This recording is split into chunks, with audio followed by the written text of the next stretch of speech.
నిర్గమకాండము 3వ అధ్యాయము 13-14 వచనాలు. మోషే, చిత్తగించుము, నేను ఇశ్రాయేలీయుల యొద్దకు వెళ్ళి వారిని చూచి మీ పితరుల దేవుడు మీ యొద్దకు నన్ను పంపినని వారితో చెప్పగా, వారు ఆయన పేరేమి అని అడిగిన ఎడల వారితో నేనేమి చెప్పవలెనని దేవుని అడిగాను. అందుకు దేవుడు, నేను ఉన్నవాడను అనువాడనై ఉన్నానని మోషేతో చెప్పాను.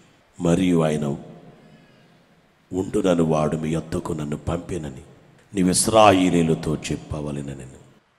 మోషే సుఖోపవాస కూటాల్లో మోషేలాగా దైవ సన్నిధి చేసి దేవునికి చేరువయ్యేది నేర్చుకోవాలనే ఆ రీతితో ఈ కార్యక్రమాలు ఏర్పాటు చేయబడ్డాయి. ఈ పరిశుద్ధ గ్రంథమైన బైబిల్లో నిర్గమకాండములో 3వ అధ్యాయము చాలా ప్రత్యేకత సంతరించుకున్న అధ్యాయం. మోషే గొర్రెల మందలు కాస్తూ హోరేబు అనే చోటుకు వచ్చేసరికి అక్కడ దృశ్యం కనిపించింది. ఒక పొద మండుచూ ఉంది. చూస్తున్నాడు ఆ పొద వైపు, కానీ ఆ పొద మాత్రం కాలిపోవట్లేదు. మంటలున్నాయి కానీ కాలట్లేదు. ఆ వింత చూడటానికి దగ్గరికి వెళ్తున్నాడు మోషే. 3వ అధ్యాయము 2వ వచనం, ఒక పొద నడిమిని అగ్ని జ్వాలలో యెహోవా దూత అతనికి ప్రత్యక్షమైంది. అతడు చూచినప్పుడు అగ్ని వలన ఆ పొద మండుచుండెను కానీ పొద కాలిపోలేదు. ఆ పొదలోంచి అగ్ని వస్తుంది, మంటలు మండుచున్నాయి, కానీ విచిత్రం ఏమిటంటే ఆ పొద కాలిపోలేదు. అప్పుడు మోషే, ఆ పొద ఎలా కాలిపోలేదో నేను ఆ తట్టు వెళ్ళి గొప్ప వింత చూచిననుకొనెను. దానిని చూచుటకు అతడు ఆ తట్టు వచ్చుట యెహోవా చూచెను. దేవుడు ఆ పొద నడుమ నుండి మోషే మోషే అని అతని పిలిచెను. మోషే మోషే అని అతనిని పిలిచెను. అందుకు అతడు చిత్తము ప్రభువా అనెను. అందుకు ఆయన దగ్గరికి రావద్దు, నీ పాదముల నుండి నీ చెప్పులు విడువము, నీవు నిలిచి ఉన్న స్థలము పరిశుద్ధ ప్రదేశం అనెను. బలో యేసు మహారాజుకో. దేవుని కార్యాలు ఎంత ఆశ్చర్యాలు! దేవుడు ఏదైనా చూపించినప్పుడు అందులో ఎంత కార్యం ఉంటుందో. ఓ పొద కనబడుతుంది, మంటలు వస్తున్నాయి కానీ కాలట్లేదు. ఆ పొద నడుము నుండి దేవుడు మాట్లాడుతున్నారు మోషేతో. ఇంతకీ పొద ఇశ్రాయేలీయుల జనాంగము. ఇశ్రాయేలీయుల జనాంగము పొదలేక విస్తరించింది. ఆ పొద మండుతుంది. ఇశ్రాయేలీయుల జనాంగము ఐగుప్తులో శ్రమల చేత మండుతుంది. ఇశ్రాయేలీయులు శ్రమల్లో భయంకర బాధల్లో ఉన్నారు, మంటల్లో ఉన్నారు. పుట్టిన కుమారుణ్ణి తల్లి ఎదురుగానే చంపేస్తున్నారు, తండ్రి ఎదురుగా నరికి చంపేస్తున్నారు. వారి చేత వెట్టి పనులు చేయిస్తున్నారు, భారమైన పనులు వారితో చేయిస్తున్నారు, బరువులు మోయిస్తున్నారు. పొదలో మంటలు మండుతున్నాయి. అలాగే వేళ వాక్యాన్ని వినుచున్న వారులారా, నీ జీవితంలో కూడా మంటలు ఉండవచ్చు. నీ బ్రతుకులో శ్రమలు వనబడే మంటలు మండుచుండొచ్చు. నీవే పొదలేగుండో, నీ పిల్లలు భార్య అంతా పొద, ఆ పొదలో శ్రమలనే మంట. కానీ ఇశ్రాయేలీయులకు ఆ శ్రమలు వచ్చాయి, ఆ పొద కాలట్లేదు. అలాగే దేవుని నమ్మిన వారు ఎన్ని శ్రమలు వచ్చినా కానీ నాశనము కారు. ఎన్ని శ్రమలు వచ్చినా కారు, ఎన్ని శ్రమలు వచ్చినా కానీ అవి వారిని ఏమీ చేయలేవు. కారణం ఏమిటంటే ఆ పొద నడుమ దేవుడున్నారు. అనగా పొదలాంటి నీ కుటుంబంలో అగ్నిలాంటి శ్రమలు వచ్చినా నీ కుటుంబంలో దేవుడు నిలిచి ఉన్నారు కనుక మోషేకు చూపిస్తున్నారు. మోషే, పొద చూడు, మంట చూడు, కాలట్లేదు చూడు. కారణం ఏంటంటే నేనున్నాను చూడు. ఇశ్రాయేలీయుల మధ్య నేనున్నాను, ఆ జనాంగం మధ్య నేనున్నాను కనుక ఎవరేమి చేసినా ఎన్ని చేసినా కానీ ఏమి చేయలేరు, వారు కాదు. ప్రభునందు ప్రియులారా, ఈరోజు వాక్యాన్ని వినే నీ ఒకటి నేర్చుకో. ఈవేళ తీర్మానానికి రా. నేను శ్రమలో ఉన్నాను, ఈ శ్రమ నన్ను ఏమి చేయదు. ఎందుకంటే నేను యేసులో ఉన్నా, నా కుటుంబంలో ప్రభు ఉన్నారు. అంటే నీవేం చెయ్యాలంటే నీ పాపాలు ఒప్పుకొని దేవునితో సమాధానపడు.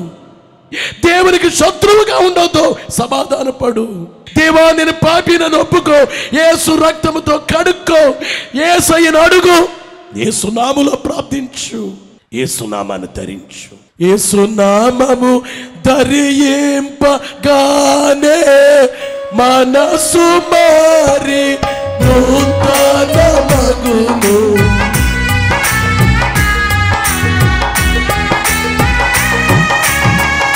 యేసు నామము ధరింపగానే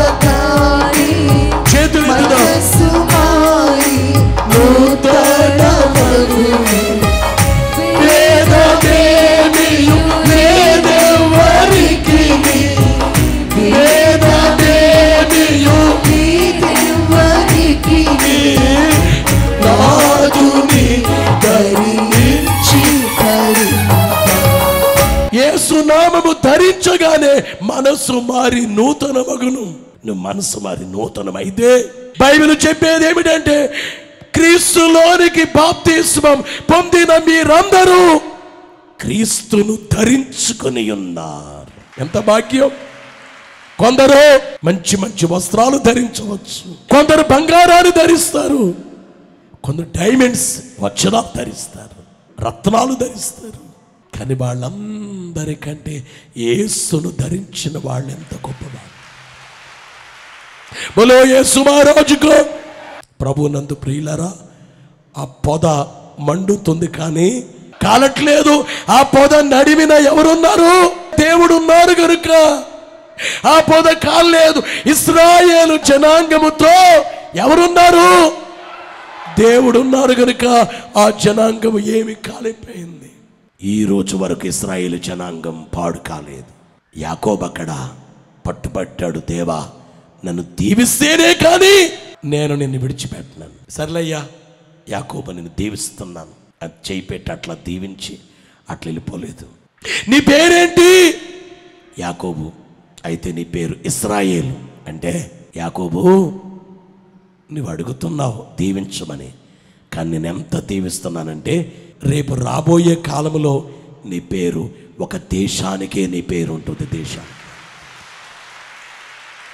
అంతేకాదు ఇజ్రాయెల్ అనే దేశంలో నుంచే లోకరక్షకుడు వస్తారు, ఇజ్రాయెల్ నుంచి వస్తారు. అంత దేవునికి ఇస్తున్నా. నువ్వు దేవుని దగ్గరికి వెళ్ళి కొంచెం దీవెన చాలనుకుంటావు, కానీ దేవుడు అనుకునేది ఏమిటంటే అన్నీ చెయ్యాలి అనుకుంటారు దేవుడు. బోలో యేసు మహారాజుకు. అందుకే దైవజనుడు చాలా చక్కగా పాడింది ఏంటంటే అంతాయు మనదే గాదా యేసు నీకున్నదంతాయు మనదే గాదా. విన్నారా? ఎప్పుడైనా కానీ దేవుని సన్నిధికి వెళ్ళి దేవా మీకెంత ఉంది అని అడగండి. మీరు మీ మహిమ ఎంత, మీ ప్రభావం ఎంత, మీ ఆధిక్యత ఎంత, మీ కార్యాలెంత, అంతయు మనదే. యేసునికున్నదంతా. ఈవేళ సంఘం ఏంటంటే 4 పాటలు పాడుకుని 4 మాటలు చెప్పుకుని బయటకు వచ్చేస్తే చాలా బాగుంది అనుకున్నారు. కానీ దేవుని దగ్గర ఉన్న దాన్ని ఒక్కొక్కటి పొందుకుంటూ తీసుకుంటూ ఉంటే అంతయు మనదే. యేసునికున్నది అంతయు మనదే. అందుకనే ప్రభు పాద సన్నిధి అని చెప్పడం కారణం అది. దేవుని పాదాల దగ్గరికి వెళ్ళి కూర్చో, అంతయు మనదే. యేసునికున్నదంతా మనదే. అంతయు మన ప్రభువు అర్జించి ఉన్నారు. సొంతమని అందుకొనుడి, మీ ఆత్మకు శాంతి చెందనీయుడి. అంతయు దేవుడు మనకిచ్చారు. ఈ అధ్యాయములో 5 విషయాలు కనబడతాయి మనకి. మొదటిది ఏమిటంటే దేవుడు తన్ను తాను ప్రత్యక్షపరచుకొనుట. దేవుడు వచ్చి ఇదిగో నేనేనయ్యా మోషే. 3వ అధ్యాయము 18వ వచనములో చూస్తే వారిని మాట విందురు గనుక నీవు ఇశ్రాయేలు పెద్దలను ఐగుప్తు రాజునొద్దకు వెళ్ళి అతని చూచి హెబ్రీయులైన దేవుడైన యెహోవా మాకు ప్రత్యక్షమాయను గనుక వినాలి. హెబ్రీయుల దేవుడైన యెహోవా మాకు ప్రత్యక్షమయ్యారు అనగా ఈ అధ్యాయములో దేవుడు తన్ను తాను ప్రత్యక్షపరుచుకున్నారు. అలాగే నీవు దేవుని సముఖానికి దేవుని సన్నిధికి వెళ్ళి నువ్వు మోకరిస్తే నీకు ఆయన ప్రత్యక్షపరుచుకుంటారు, బయలుపరుచుకుంటారు. అపోస్తలుల కార్యాలు 7వ అధ్యాయము 31వ వచనములో చూస్తే మోషే చూచి ఆ దర్శనమునకు ఆశ్చర్యపడి దాన్ని నిదానించి చూచుటకు దగ్గరికి రాగా నేను నీ పితరుల దేవుడను అబ్రహాము ఇస్సాకు యాకోబుల దేవుడనని ప్రభువు వాక్కు వినబడిన కనుక మోషే వడకి నిదానించి చూచుటకు తగ్గింపలేదు. ప్రభునందు ప్రియులారా, ఈ వచనాలను బట్టి మనము చూస్తే దేవుడు మోషేకు ప్రత్యక్షపరచుకున్నారు. ఈ అధ్యాయములో ప్రత్యక్షపరచబడే కార్యము చూస్తున్నాం.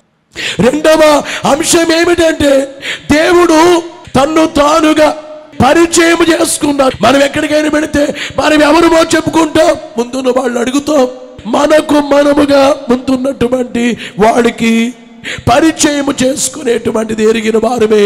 అయితే పరమందున దేవుడు మోషేతో మాట్లాడుచు మోషేతో పరిచయం చేసుకున్నారు. మోషే అడిగాడు, మీరెవరు? నిర్గమకాండము 3వ అధ్యాయము 5, 6 వచనాలు మనము చూస్తే అందుకాయన దగ్గరికి రావద్దు, నీ పాదములు చెప్పులు విడుము, నీవు నిలిచి ఉన్న స్థలము పరిశుద్ధ ప్రదేశమనెను. మరియు ఆయన నీ తండ్రి దేవుడను అబ్రహాము దేవుడను ఇస్సాకు దేవుడను యాకోబు దేవుడను అని చెప్పగా మోషే తన ముఖమును కప్పుకొని దేవుని వైపు చూడవెరచెను. ఇక్కడ దేవుడే పరిచయం చేసుకుంటున్నారు. ఆయన ఎవరో చెప్పుకున్నారు. చాలాసార్లు చెప్పే మాట ఏంటంటే, నీవు అసలు దేవుణ్ణి నమ్మవా? యేసు ప్రభువా అని అనడం నీకు ఇష్టం లేదా? సుందర్ సింగ్ లేక ప్రార్థన చేయి. సుందర్ సింగ్ బైబిల్ చింపి బైబిల్ కాల్చి క్రైస్తవులు నిమిషపెట్టిన సుందర్ సింగ్ మోకాళ్ళుని సృష్టికర్త ఎవరో మీరు నాకు కనబడాలి, మాట్లాడాలి అని చెప్పి సుందర్ సింగ్ కనిపెడుతూ ఉంటే యేసునాథుడు వచ్చి ఆయన పరిచయం చేసుకున్నారు. ఆయన దగ్గరికి వచ్చి సుందర్ సింగ్ అన్నాడు, నేను పిలవలేదన్నాడు, వెళ్ళిపోమన్నాడు, ఈ గదిలో ఉండొద్దు అన్నాడు. యేసునాథుడు చెప్పారు, నన్ను పిలిచావు, నేను వచ్చాను. సృష్టికర్త రమ్మని పిలిచావు కనుక నేనే వచ్చాను. సృష్టికర్త సకల సృష్టిని సృష్టించింది నేనే కనుక నేను వచ్చాను. సిలువ వేయబడి రక్తాన్ని చిందించింది నేనే కాబట్టి నేను వచ్చాను.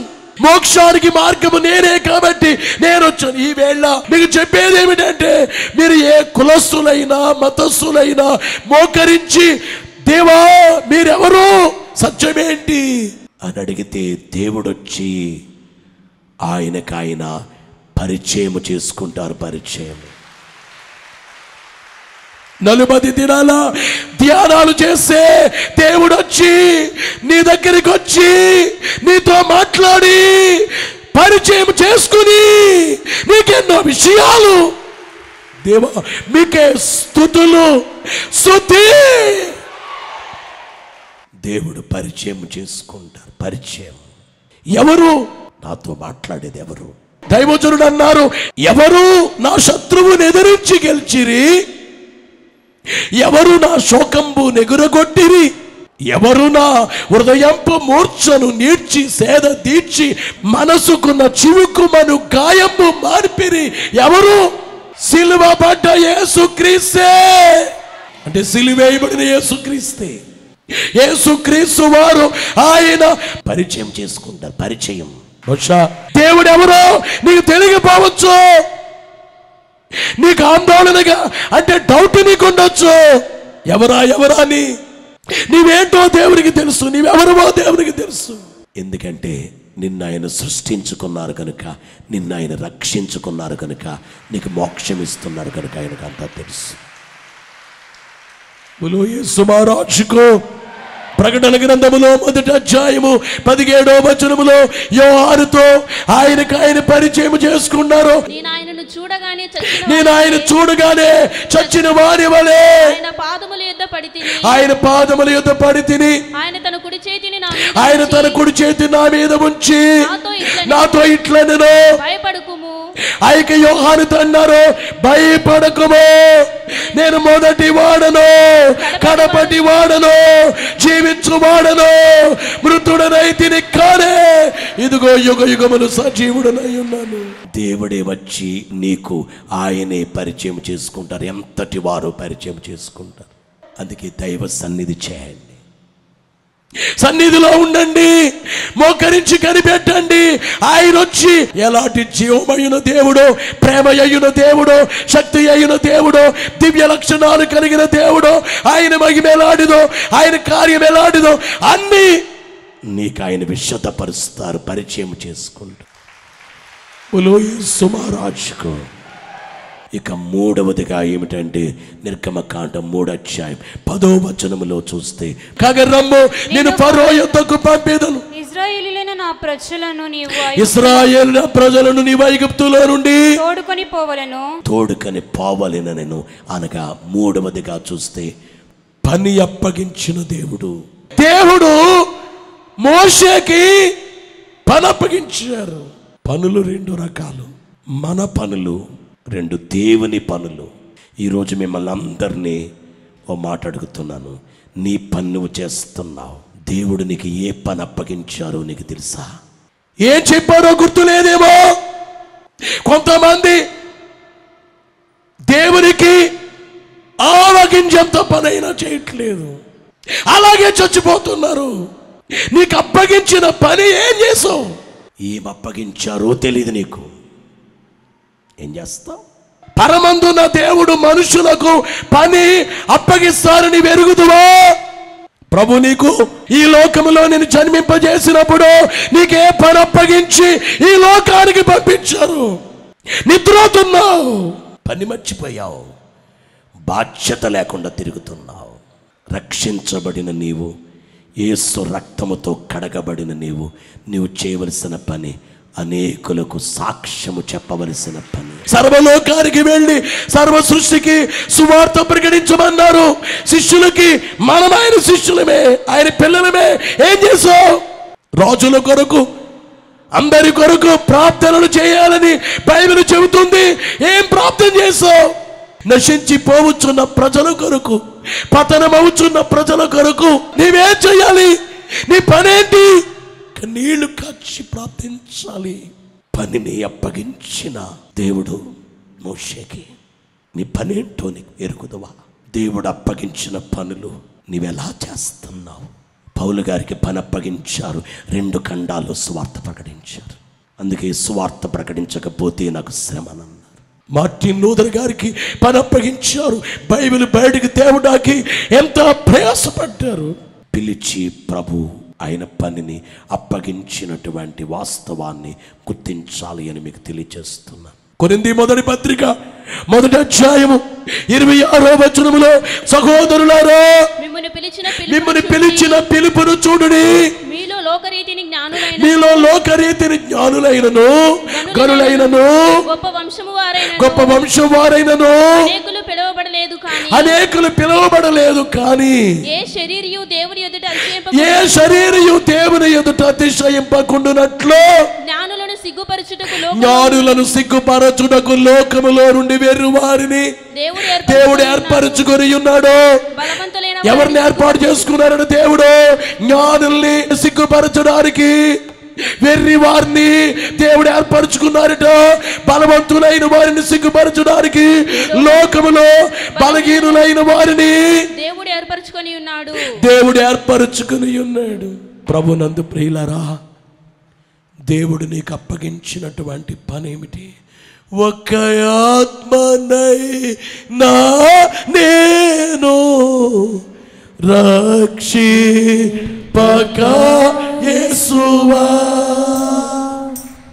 ఒక ఆత్మనైనా నేను రక్షింపక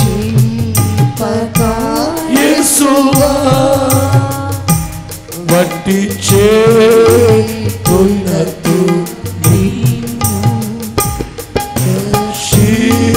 చుట్టగునా, వట్టి చేతులతో నిన్ను దర్శించుటగునా. పనిని అప్పగించారు. ప్రత్యక్షపరచుకొని నా దేవుడు, పరిచయము చేసుకున్న దేవుడు పనిని అప్పగించారు మోషేకి. మోషే, నీ పని గొర్రెలు కాయడం కాదయ్యా, నీ పని ఓ జనాంగాన్ని బయటికి తేవాలి. ఆ జనాంగంలో నుంచి లోక రక్షకుడు రాబోతున్నారు. ఆ జనాంగాన్ని నీ వెళ్ళి నడిపించాలి. నువ్వు నాయకుడు కావాలి, నీవు ప్రవక్తగా ఉండాలి, అనేక విషయాలు ప్రవచించాలి నీవు అని చెప్పి దేవుడు ఏర్పాటు చేసుకున్నారు. మీరు మీ పనిని గురించి ఆలోచన చేయండి. నశించిపోతున్న లోకము కొరకు కన్నీళ్లు కార్చి నీ కళ్ళంట నీళ్ళు వస్తున్నాయా? సుఖంగా పడుకున్నావా? క్షేమముగా నిద్రపోతున్నావా? అంటే నీ దేవునికి వచ్చి అర్థం కాలేదు. నువ్వు చేయవలసిన పని ఉంది. ఎంతో మంది పాడైపోయేవా సమాజం కొరకు నువ్వు ఏడవాలి, కన్నీళ్ళు కార్చాలి. ప్రభు పిలిచినటువంటి పని. ఇక 4వదిగా చూస్తే తన నామమును ప్రకటించినటువంటి దేవుడు. పరిచయం చేసుకున్నారు నీ దేవుణ్ణి, అబ్రాహాము దేవుణ్ణి, ఇస్సాకు దేవుణ్ణి, యాకోబు దేవుణ్ణి. చాలు నేను అనుకోలేదు. మోషే అడిగాడు, ప్రజలు అడుగుతారు, ఎవరా దేవుడు? ఆ దేవుని పేరేంటి? మోషే, చిత్తగించుము, నేను ఇశ్రాయేలు యొద్దకు వెళ్ళి వారిని చూచి మీ పితరుల దేవుడు మీ యొద్దకు నన్ను పంపినను వారితో చెప్పగా వారు ఆయన పేరేమి అని అడిగిన వారితో నేనేమి చెప్పమని దేవుని అడిగాను. అందుకు దేవుడు, నేను ఉన్నవాడను. అంటే భూమి లేని కాలంలో ఉన్నవాడు, అన్ని కాలాల్లో ఉన్నవాడు. అంటే ఓ మాటలో చెప్పాలంటే దేవుడు అంటే నిత్యుడై ఉండాలి. బైబిల్లో ఉన్న దేవుడు నిత్యుడైనటువంటి దేవుడు. అంటే నిత్యుడిని నమ్మితే నిజ దేవుణ్ణి నమ్మానని చెప్పేసి అనబడి ధైర్యంతో పెడతారు. నిత్యుడు. ఇవాళ యేసయ్య నమ్మిన వాడు ధైర్యంగా ఉంటాకి, నవ్వుతూ ఉంటా. కారణం ఏంటంటే నేను నమ్మినటువంటి దేవుడు నిత్యుడు. నిత్యుడు కనుక, ఉన్నవాడు కనుక. యేసు మహారాజుకు గబ్రియేలు దేవదూత యోసేపుకి చెప్పారు, ఆయన పేరు యేసు, రక్షకుడు. తన ప్రజల పాపముల నుండి రక్షించును కనుక ఆయన పేరు యేసు అని పేరు పెట్టదు, రక్షకుడు. మరికి చెప్పిన పేరు రక్షకుడు యేసు. సుమియోనికి బయలుపడింది, రక్షణ కన్నులారా చూచానన్నారు. యేసు నామము బైబిల్లో అనాది నామం, అనంత నామం, రక్షణ ఇచ్చే నామం, అంతటా వ్యాపించిన నామం, నిరీక్షణ నామం, అత్యున్నత నామం. ప్రతి వారి మోకాలు యేసు నామాన్న వంగినట్లు అన్ని నామముల కంటే పైనామం అయ్యున్నటువంటి నామము యేసు నామము కంటే ఏది గొప్ప? యేసు నామము కంటే ఏది? యేసు నామము కంటే ఏది గొప్ప? యేసు నామము కంటే ఏది? యేసు మాట కంటే ఏది గొప్ప? యేసు మాట కంటే ఏది? ఆయన నామం అక్కడ ఉన్నవాడను అని బయలుపరుచుకున్నారు. కొత్త నిబంధనలో ఆయన నామం యేసు అనే నామం. ఇక 5వదిగా చూస్తే 3 అధ్యాయము 20వ వచనం, కానీ నేను నా నా చేయి చాపి ఐగుప్తు మధ్యన నేను చేయదలిచిన అద్భుతములన్నిటిని చూచి దాన్ని పాడు చేసేదను. అటు తరువాత అతడు మేము పంపివేయును. ఈ వచనములో దేవుడు అన్నారు అద్భుతాలు చేసుకుంటారట. అంటే తన ప్రభావాన్ని మోషేకు తెలియచేసిన దేవుడు. నేను అద్భుతాలు చేసుకుని బయటకు తెచ్చుకుంటాను జనాన్ని. బైబిల్లో ఉండే దేవుడే అద్భుతాలు చేయనాయన కాదు, అద్భుతాలు చేసే ఆయన. అందుకే వాడు యేసయ్య దగ్గరికి వచ్చిన వాడికి చెప్పుకోవటానికి టైం లేనటువంటి అన్ని అద్భుతాలు, అన్ని కార్యాలు. ఎందుకంటే దేవుడు ప్రభావాన్ని కలిగిన దేవుడు, మహాత్మ్యము కలిగిన దేవుడు, మహామహిమ కలిగిన దేవుడు, ఆ మహాత్మ్యము కలిగిన మహాప్రభావము కలిగిన దేవుడే. నువ్వు దైవ సన్నిధిలో ఉంటే ఆయన ప్రభావాన్ని మహాత్మ్యాన్ని చూపిస్తారు, బయలుపరుస్తారు. 5 విషయాలు చెప్పాను. మొదటిది ప్రత్యక్షపరచుకున్న దేవుడు.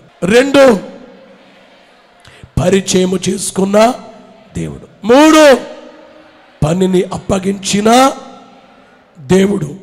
4 తన నామమును ప్రకటించుకొనిన దేవుడు. 5 ప్రభావమును తెలియచేసిన దేవుడు.